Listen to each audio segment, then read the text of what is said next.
Olá pessoal, meu nome é Camila Tereza, eu sou enfermeira E eu sou Emily Simões, sou psicóloga obstétrica. e nós estamos aqui para falar hoje sobre a campanha do Outubro Azul e Rosa, que diz respeito à perda gestacional e neonatal. Isso. Esse é um mês muito importante e pouco falado. Então, a gente está aqui justamente para clarear um pouco, né, o que a gente tem enfrentado no Brasil no contexto das perdas perinatais e infantis. Exatamente. Anualmente, cerca de 23 mil bebês de até 1 ano morrem por causas evitáveis. E esse é um dado já que já tem uma complicação, né, para o processo de luto, porque a gente está falando de causas evitáveis, né? Então elas poderiam ter sido evitadas. Então nesse lugar a gente já entende que o enlutado ele vai passar por um processo aí um pouco mais complicado, né? Porque vai ficar sempre naquele e se, ou buscando uma vingança, uma resolução, o que acaba adiando um processo de luto também e acaba complicando mais, porque não permite esse Exatamente. espaço. Mais de 2,6 milhões de bebês nasceram natimortos. Ou seja, mais de 2 milhões e meio de bebês nascendo sem vidas e, consequentemente, mais de 2 milhões e meio de famílias enlutadas também. Além disso, por dia, mais de 900 bebês nascem prematuros no Brasil. Esse foi um dado da Organização Mundial da Saúde que foi solto durante o período de pandemia. E tem algo que está bem correlato a isso, que durante a pandemia a gente também teve o dobro de adoecimento mental entre as gestantes. E hoje a gente já sabe que o adoecimento mental em mulheres grávidas predispõe nascimento prematuro de baixo peso. E aí justamente na pandemia a gente teve esse alerta. Então não é um dado assim aleatório.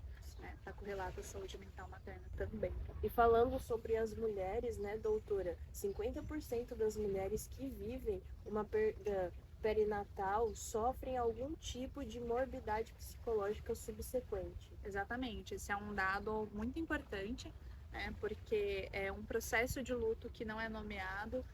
A gente falta muito com serviços em termos de políticas públicas para essas famílias enlutadas, né?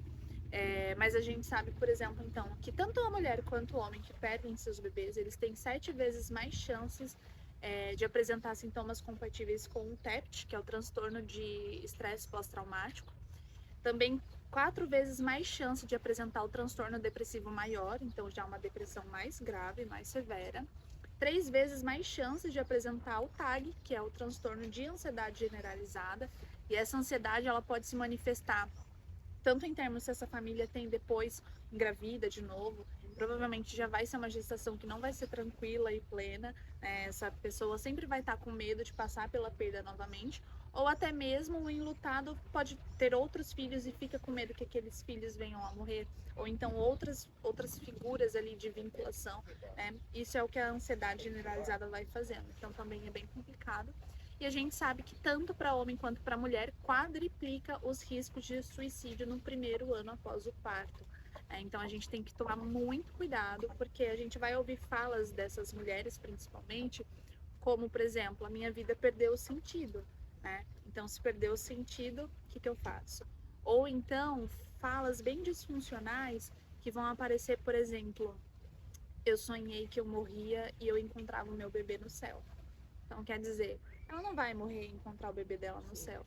Mas se ela tá tendo falas como essas, a gente já tem que tomar muito cuidado, porque pode ser que esse paciente esteja, em decorrência do processo de luto, deprimindo. E aí a gente precisa entrar com uma intervenção para esse processo de depressão. A gente sabe, né, que o processo de luto ele é muito complicado, porque cada um ele vivencia o luto, ele elabora o luto de uma forma, de uma maneira diferente, individual. E quando a gente tem uma perda que de um ser, né, de uma criança, de um bebê que nem chegou a nascer, ou que nasceu e já se foi logo depois, é um processo muito mais complicado, na verdade, doutora? Exatamente. E muito bom esse termo que você trouxe, de processo de luto complicado, né? Porque essa é a terminologia, inclusive, que a gente tem buscado usar hoje em dia. Antigamente se falava sobre um processo de luto patológico, mas como você disse, o processo de luto é algo muito subjetivo, muito particular, e processo de luto envolve dor, envolve sofrimento. Então é muito perigoso a gente patologizar um processo assim. Mas quando a gente fala assim de uma perda perinatal, então de uma mãe e um pai que perde seu bebê, desde a gestação até uma perda neonatal ou até um pouco mais tarde, né? Pais que perderam seus filhos. A gente está já falando de um luto potencialmente complicado. E aí, uma das primeiras razões disso, porque a gente tem muitas especificidades nesse tipo de luto. Uma primeira delas é o que você está trazendo. A gente sabe, né? As únicas certezas que a gente tem da vida é que a gente nasce e morre um dia. Mas no caso de pais que perdem seus bebês, essa vida está acabando muito antes de uma vida inteira acontecer, né? Então, esse lugar e às é muito vezes difícil. até antes do nascimento. Exato, né? E aí a gente está falando então de um processo de luto que não é esperado. Então, quando a gente fala da perda de um filho, a gente está falando de uma dor que não tem nome, é inominável. Então, vou te fazer umas perguntinhas aqui para a gente fazer essa troca, né? Quando eu tenho um casal, né, e um dos cônjuges perde o outro parceiro, o que esse que ficou, ele vira? Ele vira Viúvo. Quando eu tenho meus pais e eu perco ambos dos meus pais, eu me torno órfão. E quando eu perco meu filho, eu viro o quê? Não tem, né? Não tem nome. E é justamente esse vazio, esse buraco que fica, né? O que é uma mãe e um pai sem filho? Porque mãe e pai é quem faz função de mãe e pai. Se eu não tenho bebê para cuidar, né? Então é muito difícil a gente ver alguém dando feliz dia dos pais, feliz dia das mães, para um pai, para uma mãe que perdeu o seu bebê. Porque quer dizer, você não tem filho, você não faz função de mãe, você não faz função de pai, então você não tem. Mas eles são pais, né? Então, essa é uma primeira especificidade, é uma dor que não tem nome, porque ela não é esperada. Bom, uma outra especificidade também do luto perinatal é que a gente, quando fala da perda de um bebê, de um filho, a gente não está falando só de um luto concreto, que por si só já é muito dolorido. Mas a gente sabe que os filhos também são depositários de várias projeções e expectativas dos pais. Sim. Então, às vezes, muito antes de vir um positivo até mesmo, essa criança já tem nome, ela já tem sexo, ela já tem roupinha, ela já tem, né, um lugar. Essa criança vai vir para ser o meu sucessor, o sucessor da família, ou já tem o meu herdeiro, ou então é o meu filho que vai ser o irmão para o meu filho, né? Então, podem ser diversos significados, ou até mesmo a prova da fertilidade daquele casal. Né? Então, nesse lugar, inclusive, se a gente pensa nos tentantes que recebem um diagnóstico de infertilidade, muitas vezes para a mulher vai ficar aquele lugar de que tipo de mulher sou eu? Uma árvore seca que não consegue dar frutos para o meu filho, para o meu marido, perdão. E para o marido, para o homem, muitas vezes a fala vai vir assim: que tipo de homem sou eu? Que tipo de macho sou eu que tem um instrumento que não funciona? Né? Então eu estou usando essa linguagem porque é assim que surte para eles o primeiro impacto do diagnóstico. Então a gente também está falando de luto nesse caso, né? Um luto simbólico. Então também é um processo bem dolorido. Sim, com certeza. Eu estava falando também para a doutora que o meu TCC ele foi sobre esse tema, que eu acho que é um tema muito importante, e o que eu vi em muitas das literaturas é exatamente essa abordagem da linguagem. São frases e falas que, infelizmente, os profissionais da área da saúde e até mesmo atitudes acabam cometendo, que acabam agravando aí o processo, complicando ainda mais o processo de luto naquela mãe, naquele pai que acabaram de perder o bebê, né? Que são as iatrogenias, né? Você potencializar o sofrimento de quem já está sofrendo. E essa é mais uma especificidade do luto perinatal. Quando a gente fala da perda de filhos, a gente está falando de um luto que não é socialmente validado e reconhecido. E as pessoas às vezes podem se espantar com isso. Como assim? Como que as pessoas não entendem a dor de uma mãe que perde seu filho? Todo mundo é capaz de entender que é sofrido. A gente até entende, mas a nossa sociedade fracassa muito no acolhimento, né? Porque falar de morte, principalmente na nossa cultura do Ocidente, não é algo natural. A gente sabe que vai morrer, mas a nossa sociedade tem muita dificuldade. A gente tem dificuldade até mesmo em falar morte, morreu, né? A gente troca, a gente fala assim, o seu filho virou anjinho, ele partiu dessa para melhor. Só que se ele partiu dessa para melhor, eu não tenho motivo para estar sofrendo, porque ele foi para um lugar melhor. Então isso vai desvalidando aquele processo do enlutado, né? Sim, e até mesmo frases que vêm aí, né, acompanhando a perda. Por exemplo, você pode ter daqui a alguns anos, ou você ainda é jovem, você pode tentar de novo. Como né? se, né, substituísse. Não, mas você ainda pode ter outro, não fica assim. Mas um filho não substitui o outro. E se viesse com doença? E se morresse daqui uns anos? Ainda bem que faleceu agora, que não deu para criar um vínculo. Né? E a gente percebe que quanto mais cedo foi a perda, por exemplo, um aborto espontâneo, é totalmente anulado. O que você está sofrendo? Era só um montinho de célula, nem era um embrião ainda. Só que a gente está falando de uma criança que já estava aqui, que já tinha planos, já tinha projetos. Então, falar de perda de um filho não é só falar da morte da criança em si, mas da ruptura de todos os planejamentos, de todas as idealizações, de um projeto daquele casal, né? Então, essas frases, elas complicam muito. Ou então, assim, mas você ainda pode ser mãe, você ainda pode ser pai. Quer dizer, eu estou dizendo para você que você não é mãe, que você não é pai. Só que a estrutura, a partir do momento que se descobre uma gravidez, tanto para o homem quanto para a mulher, a estrutura química cerebral se modifica, né? Então, no meu psiquismo, eu já estava me preparando para receber aquele bebê.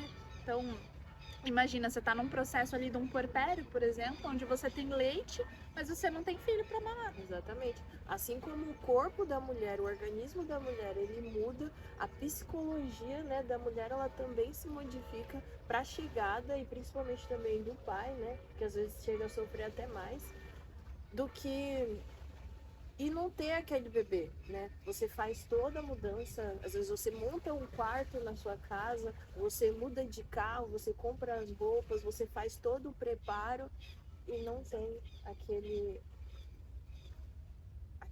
aquela pessoa que você tanto almejou, esperou com tanto cuidado, com tanto amor. Então veja, todas essas rupturas que vão implicando nesse processo de luto, e não só, entre muitas aspas, e não só sobre não ter a criança ali, mas o que eu faço com tudo isso que eu planejei, que eu me organizei, que eu imaginei, que eu idealizei.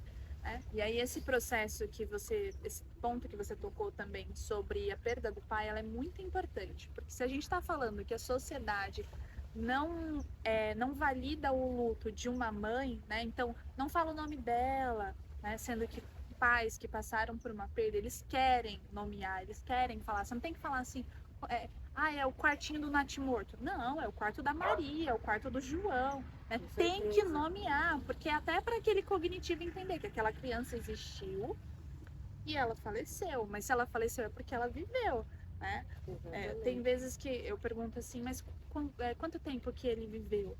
Ele viveu 2 dias, porque ele morreu 2 dias após o parto. Mas quanto tempo você gestou ele? Por 8 meses. Então, ele viveu por 8 meses e 2 dias. Né? Porque existe vida dentro do útero. Então, a criança está em constante comunicação com essa família, né? Com esse ambiente. E aí, voltando então para a questão do pai, se a gente já não reconhece o processo da mãe, imagina o processo do pai. Então, por exemplo, é muito comum a sociedade cobrar que esse homem seja forte, né? Porque a sua mulher precisa de você. Então, quando o pai perde o bebê, quando o casal perde o bebê, as pessoas chegam até esse pai e falam assim: como que tá a sua mulher? Só que eu tô falando com um pai que acabou de perder um filho. Por que eu não posso perguntar como que ele tá? Oferecer um abraço para ele, né? E aí, seja forte, porque ela vai precisar de você, não é assim? E aí, o que acontece? Se eu preciso ser forte, eu não posso tocar no assunto. Porque se eu tocar no assunto com ela, eu vou chorar. Se eu chorar, eu não vou estar sendo forte, né? Que a gente tem essa noção. Que ser forte é não expressar emoções. Que não tem nada a ver, né? Mas, então, eu não posso chorar. Então é melhor eu não tocar no assunto. Então eu saio de casa, eu passo mais tempo fora, eu vou para outros lugares, eu não falo com ela sobre isso, né? Porque na verdade é a minha forma de lidar com o meu processo de luto. Por outro lado, essa mulher vai estar sentindo o quê? Ele não amava o nosso filho, porque ele não tá sofrendo, ele não fala sobre, ele não tá nem aí. Não mostra sentimento. né? E ela começa a se sentir até solitária de estar passando por aquele momento sozinha, digamos assim, porque não vê, digamos assim, humanização no seu próprio cônjuge, né? No seu próprio parceiro ali. E também, tipo, tem algumas técnicas, né, doutora, que os profissionais da área da saúde que cercam aquela mãe, aqueles pais, eles podem oferecer depois do nascimento, que é a sessão de fotos. Tem pessoas que acham meio mórbido, mas é também uma forma de você ter a lembrança, concretizar que aquela criança, que aquele serzinho realmente existiu e que você foi sim mãe, que você foi sim pai daquela criança, né? É uma forma concreta, material, de materializar o luto. As fotos, as caixinhas, a caixa de memórias, né, onde a gente tenta juntar todos os tipos de recordações possíveis, um clame umbilical, uma mecha de cabelo, a primeira roupinha que ele ia usar, uma marca do pezinho, tudo que for possível. Às vezes a gente não consegue muito, mas o que a gente tem? Então a gente coloca nessa caixa, né? Permitir que a despedida seja feita, permitir que os pais vejam, segurem o máximo de tempo possível, que a gente nomeie o nome daquela criança, né? Que a gente fale como que foi ver o seu filho morrer. A gente precisa aprender a falar sobre isso, porque ele não partiu dessa para melhor, ele morreu. E o meu cognitivo precisa entender isso, né? Por mais difícil que seja, mas quando a gente valida a gente tá, essa perda, a gente está validando essa vida também. Eu acho que falar de morte é falar de vida, é falar de vínculo, é falar de um dos vínculos mais profundos, se não o mais profundo que existe, que é o vínculo de uma mãe, um pai e um bebê. Exatamente. Muito obrigada, viu, doutora, por esse momento de conversa e obrigado por você aí que está assistindo. Agradeço também vocês e nos acompanhem aqui. Se você conhece também uma família que passou por uma perda perinatal, caminhe esse vídeo para eles. Isso aí. Muito obrigada. Tchau, tchau.